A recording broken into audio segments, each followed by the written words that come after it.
Şu andaki tam kapanma 17 günlük bu süreç içerisinde galeriler tamamen faaliyetlerini durdurmuş şekilde tam kapanmadan en çok etkilenen sektörlerden bir tanesi. Noterler açık olmasına rağmen, bankalar açık olmasına rağmen otogalericiler kapalı. Ekspertizler belli bir kısım kapalı, belli bir kısım açık. Esnaf zaten bayram öncesi yani umutları tek bir bayram öncesiydi. Bayram öncesi de bu şekilde geçtiği için esnaflar zaten görüyorsunuz sitenin halini, boş, kimse yok. Şehirler arası kapalı olduğu için kimse gelemiyor, kimse gidemiyor. Merkez de kapalı, yani çoğunluk kapalı olduğu için en çok etkilenen sektörlerden bir tanesi. Bankalarda mesela çeklerimiz var. Çekleri bir ay ertelemişler. Tamam, güzel bir düşünce kapanmadan dolayı.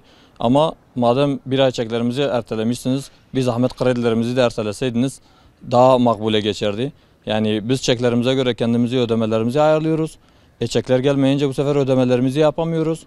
Ama kredilerimizi mecburen yatırıyoruz. Banka bir gün bile taviz vermiyor.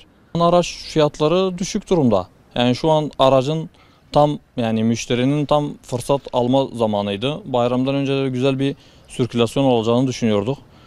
Araçların tam rayına oturduğu fiyattır. Yani önceden bir şişkinlik vardı. Şu an o şişkinlik düştü. Araçlar şu an tam değerinde. Yani araç alma zamanıydı. Bayramdan dolayı zaten bu şekilde olduğu için millete artık kararsız, alayım mı almayayım mı, ne yapacağım araca gibisinden. Tatil sezonu geliyor, geliyor. İnşallah artık bayramdan sonraya bakacağız duruma göre. Umudumuz bayramdan sonraya daha kötü senaryolar olmasa artık bakacağız duruma göre. Yani araç satışları tabii pandemiden dolayı bu bir kısıtlama, bu son zamanlardaki kısıtlamadan dolayı zaten araçlar durduruldu. Yani bir daha satışlar fazla yapılmıyor.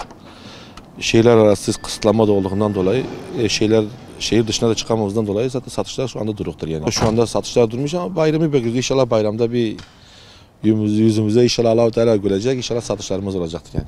Şu anda araç fiyatları düşüştedir. Düşüştedir yani, bayağı düşüştedir. Çünkü satış yok yani, satış olmadığından dolayı.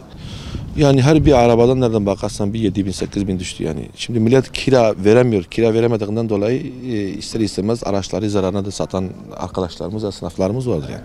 Yani sadece duacıyız, inşallah Allah'tan dua istiyoruz. İnşallah bu pandemi süreci bir bitseydi. Budur yani, başka yapacağımız bir şey yok. Yani biz de herkes gibi kaderimize razı olmuşuz. Ama bayramdan sonra eğer bu şekilde devam ederse fiyatlar artış yapacak. Gelen olan gene vatandaşa olacak yani.